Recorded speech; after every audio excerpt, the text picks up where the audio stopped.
ఢిల్లీకి చెందిన సోనియా కుమారి ఒక అప్కమింగ్ ఇన్స్టాగ్రామ్ ఇన్ఫ్లుయెన్సర్. నిరుపేద కుటుంబానికి చెందిన సోనియా తల్లిదండ్రులతో పాటు ఢిల్లీకి చెందిన నాంగ్లోయి ప్రాంతంలో ఉండేది. సోనియా అక్క ఇంకా బావ కూడా అదే ఏరియాలో ఉంటారు. స్వతహా బీహార్ కి చెందిన సోనియా కుటుంబం ఉపాధి కొరకు 10 సంవత్సరాల కిందట ఢిల్లీకి వచ్చారు. తండ్రి మార్కెట్ లో కూరగాయలు అమ్మితే తల్లి ఇళ్లలో పనులు చేసుకునేది. 10వ తరగతి తర్వాత చదువు ఆపేసిన సోనియా తల్లిదండ్రులు పడిన కష్టాన్ని చూసి తను ఎలాగైనా బాగా డబ్బు సంపాదించాలనుకుంది. దానికోసం తను ఇన్స్టాగ్రామ్ లో రీల్స్ చేసి పెట్టడం మొదలుపెట్టింది. కొన్నాళ్ళకి ఆమె రీల్స్ వైరల్ అవడమే కాకుండా ఆమెకి ఫాలోవర్స్ కూడా పెరగడం మొదలైంది. ఆమె పడే కష్టానికి ప్రతిఫలం వస్తోందని ఎంతో సంతోషపడిన సోనియాకి ఆ సంతోషం ఎక్కువ రోజులు నిలవలేదు. ఆమె కన్న కలలతో పాటు ఆమె నిండు ప్రాణాన్ని కూడా పోగొట్టుకుంది. ఎంతో భవిష్యత్తున్న ఈ యువతి ఆమె జీవిత ఆశయాన్ని పక్కన పెట్టి ఎవరు ఉచ్చులో చిక్కుకొని తన ప్రాణాన్ని పోగొట్టుకుందో మీకు నేను ఈ రియల్ క్రైమ్ స్టోరీలో చెప్తాను. సోనియా తన పేదరికం వల్ల 10వ తరగతి తర్వాత చదువు ఆపేసినప్పటికీ ఏదో సాధించాలనే పట్టుదల మాత్రం ఆమెలో ఉంది. జీవితంలో బాగా డబ్బుతో పాటు మంచి పేరు కూడా సంపాదించాలని ఆమె కలలు కంది. దానికోసం కొన్ని డబ్బుల్ని సేవ్ చేసుకుని సోనియా ఒక స్మార్ట్ ఫోన్ కొనుక్కొని దాంతో రీల్స్ షూట్ చేసి ఇన్స్టాగ్రామ్ లో రోజు పోస్ట్ చేసేది. రోజు రీల్స్ పోస్ట్ చేస్తే ఫాలోయింగ్ తో పాటు పెయిడ్ ప్రమోషన్స్ కూడా వస్తాయి అనుకుంది. తల్లిదండ్రులు రోజు పొద్దున్నే పనికి వెళ్లిపోయిన తర్వాత సోనియా తన స్మార్ట్ ఫోన్ తో రోజుకొక చోటుకెళ్లి రీల్స్ షూట్ చేసేది. డిజైనర్ బట్టలు సొంతంగా కుట్టుకోవడానికి డిజైనర్ టైలరింగ్ కూడా నేర్చుకుంది. రకరకాల డిజైనర్ బట్టలతో ఎన్నో ఫ్యాషనబుల్ రీల్స్ సోనియా పోస్ట్ చేసేది. రోజు పోస్ట్ చేయడం వల్ల కొన్నాళ్ళకి సోనియా రీల్స్ వైరల్ అవడమే కాకుండా ఆమెకి ఫాలోవర్స్ కూడా పెరగడం మొదలైంది. అంతేకాకుండా ఆమె సొంతంగా కుట్టుకున్న డిజైనర్ బట్టలకు కూడా ఎన్నో ఆర్డర్స్ వచ్చేవి. ఈ విధంగా సోనియా పడే కష్టానికి ప్రతిఫలం రావడం మొదలైంది. సోనియా జీవితం మారడం మొదలైంది. అయితే ఎంతో సంతోషంగా ఉన్న సోనియా జీవితంలోకి ఒక భూతం వచ్చాడు. స్నేహం పేరిట వచ్చిన ఈ భూతం తన ప్రేమ వలలోని సోనియాని ట్రాప్ చేశాడు. నిజానికి భూతం అన్నది నేను పెట్టిన పేరు కాదు. సోనియా తన ప్రేమికుణ్ణి భూత్ అని పిలిచేది. సోనియా జీవితంలో వచ్చిన ఈ ప్రేమ భూతం వల్ల తన ప్రవర్తనలో చాలా మార్పు వచ్చింది. అంతేకాకుండా ప్రియుడితో కలిసి రీల్స్ చేసి ప్రతి రీల్స్ ఇంకా ఫొటోస్ కి #ILOVEBHOOT అని క్యాప్షన్ కూడా పెట్టడం మొదలుపెట్టింది. సోనియా ప్రవర్తనలో వచ్చిన మార్పు ఆమె తల్లి ఇంకా అక్క గమనించారు. సాధారణంగా సోనియా రోజంతా ఒకటే టైలరింగ్ లేక ఆమె తర్వాత రోజు పెట్టే రీల్స్ కొరకు కంటెంట్ రెడీ చేసుకునేది. కానీ కొన్ని రోజులు బట్టి ఆమె కేవలం రోజంతా ఫోన్ లోనే మాట్లాడుతూ ఉంది. అయితే సోనియా ప్రేమలో పడిందని వాళ్ళకి తెలుసు, కానీ ఆ పిల్లోడు ఎవరో వాళ్ళకి తెలియదు. సోనియాని ఎన్నిసార్లు అడిగినప్పటికీ తన ఒక భూతాన్ని ప్రేమిస్తున్నానని చెప్పేది. కొన్నాళ్ళ తర్వాత ఆమె ఇన్స్టా ప్రొఫైల్ పేరుని సంజు సోనియా అని మార్చుకుంది. దాంతో సోనియా ప్రియుడి పేరు సంజు అని ఇంట్లో వాళ్ళకి తెలిసింది. సోనియా జీవితంలోకి సంజు వచ్చిన తర్వాత ఆమె దినచర్య మారిపోయింది. ఒకప్పుడు ఇంట్లో అందరూ పనికి వెళ్లిపోయిన తర్వాత టైలరింగ్ ఇంకా రీల్స్ చేసుకునే సోనియా ఇప్పుడు రోజంతా భూతం అంటే సంజుతో బిజీగా ఉండడం మొదలుపెట్టింది. రోజు అందరూ పనికి వెళ్లిపోయిన తర్వాత సంజు సోనియా ఇంటికి వచ్చేవాడు. వాళ్ళిద్దరూ సాయంత్రం వరకు ఇంట్లోనే గడిపేవారు. సాయంత్రం అందరూ ఇంటికి వచ్చే సమయంలో రీల్స్ పేరిట సోనియా సంజుతో కలిసి బయటికి వెళ్లి రాత్రి ఇంటికి తిరిగి వచ్చేది. తన వైఖరిని మార్చుకోమని ఇంట్లో వాళ్ళు సోనియాకి ఎంత నచ్చ చెప్పినా ఫలితం లేకపోయింది. సోనియా సంజు ప్రేమలో ఎంత మునిగిపోయిందంటే తన ప్రియుడు అసలు పేరేంటో కూడా తెలుసుకోలేకపోయింది. ఈ భూతం అసలు పేరు సంజు కాదు. ఈయన అసలు పేరు ఏంటో నేను ముందు ఈ వీడియోలో మీకు చెప్తాను. 2024 ఆగస్టులో ఎంతో ఉత్సాహంగా ఉండే సోనియా సడన్ గా డల్ అయిపోయింది.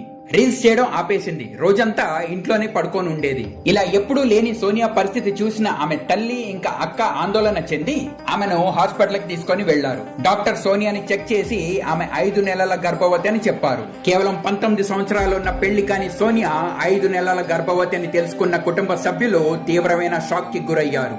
ఇంకా ఇక్కడి నుంచి సోనియా జీవితంలో ట్విస్ట్ వచ్చింది. ప్రేమతో భూతంగా పిలుచుకొని తన ప్రియుడు ఆమె పట్ల నిజంగా భూతంగా మారాడు. ఆమె ప్రియుడు ఎవరు ఇంకా ఎక్కడుంటాడో చెప్పాలని కుటుంబ సభ్యులు ఆమెపై ఒత్తిడి చేసినప్పుడు ఆమె ప్రేమతో భూతం అని పిలుచుకునే ప్రియుడు గురించి మొత్తం చెప్పింది. ఆయన పేరు సంజు. సంజు తన అన్న ఇంకా తల్లిదండ్రులతో పాటు నాంగ్లోయి ఏరియాలోనే ఉంటాడు. ఆగస్ట్ 2023లో సోనియాకి సంజుతో పరిచయం అయింది. కొన్ని రోజుల తర్వాత ఆ పరిచయం ప్రేమగా మారింది. నవంబర్ 2023 నుండి సంజుతో ఉన్న తన ప్రేమ గురించి సోనియా ఇన్స్టా రీల్స్ ద్వారా చెప్పేది. తరచుగా వాళ్ళిద్దరూ కలిసున్న ఫొటోస్ ఇన్స్టాలో పోస్ట్ చేసేది. అప్పటి నుండి సంజు రోజు సోనియా ఇంటికి వచ్చేవాడు. సంజునే తన భర్తని సోనియా ఫిక్స్ అయిపోయింది. సోనియా కడుపులో పెరుగుతున్న బిడ్డకి సంజువే తండ్రి కాబట్టి ఆమె తల్లిదండ్రులు సంజు ఫ్యామిలీతో మాట్లాడి సోనియా ఇంకా సంజు పెళ్లి చెయ్యాలని నిర్ణయించుకున్నారు. పెళ్లి గురించి మాట్లాడడానికి సంజు ఇంటికి వెళ్లిన సోనియా ఫ్యామిలీకి వాళ్ళు ఊహించని నిజాలు తెలిసాయి. ఈ వీడియోలో నేను మీకు ముందే చెప్పినట్టు సోనియా ప్రేమించే ఆ భూతం పేరు సంజు కాదు. ఆయన అసలు పేరు సలీం. ఆయన ఇంటి వాళ్ళకి సోనియా గురించి ఏమీ తెలియదు.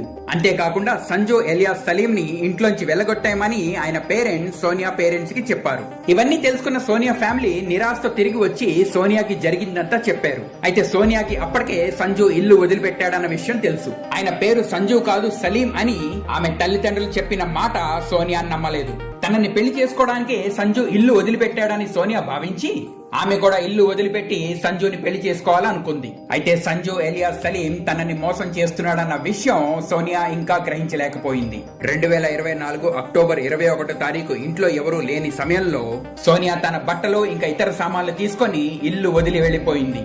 ఆ మధ్యాహ్నం వాళ్ళ అక్క ఫోన్ చేసినప్పుడు తను సంజుని పెళ్లి చేసుకోవడానికి ఇల్లు వదిలిపెట్టి వెళ్తున్నానని సోనియా చెప్పింది. ఈ విషయం తెలుసుకున్న సోనియా వాళ్ళ అమ్మ ఫోన్ చేసినప్పుడు సోనియా రెస్పాన్స్ ఇవ్వలేదు.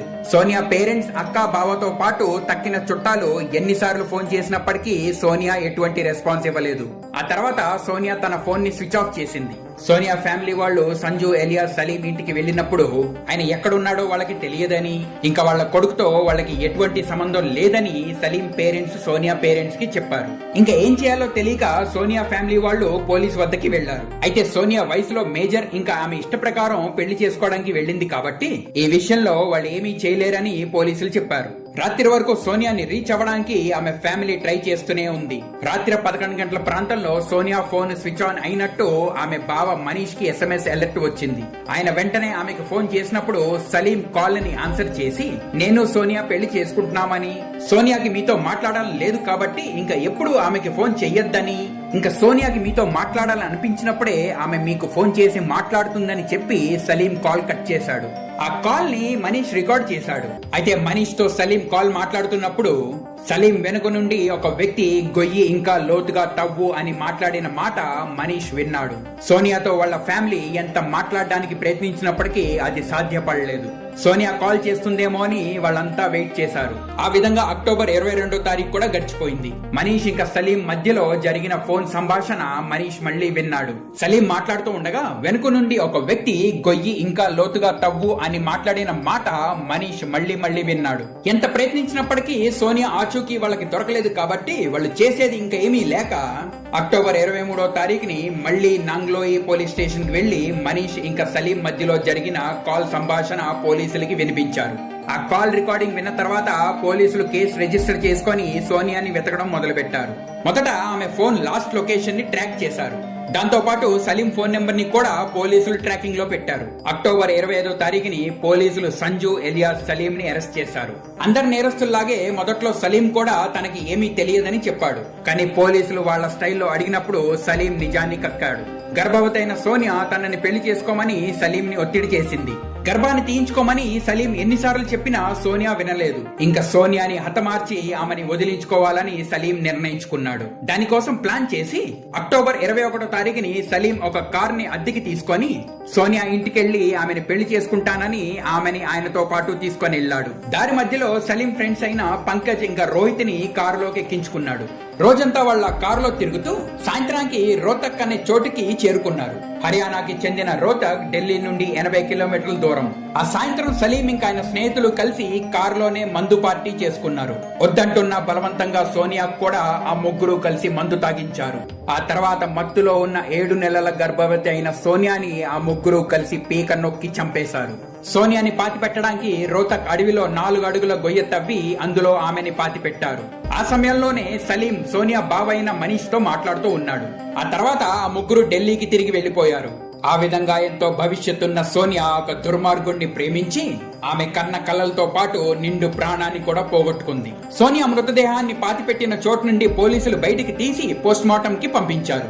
మొదట సలీంతో పాటు పంకజ్ ను కూడా అరెస్ట్ చేసిన పోలీసులు 31 తారీఖున 3వ నేరస్తుడైన రోహిత్ ను కూడా అరెస్ట్ చేశారు. పోలీసులు ఈ కేసులో నిందితులపై ఛార్జ్ షీట్ ఫైల్ చేయడానికి తక్కిన ఆధారాలు సేకరిస్తున్నారు. నిందితులకి త్వరలో కఠినమైన శిక్ష పడాలని ఆశిద్దాం.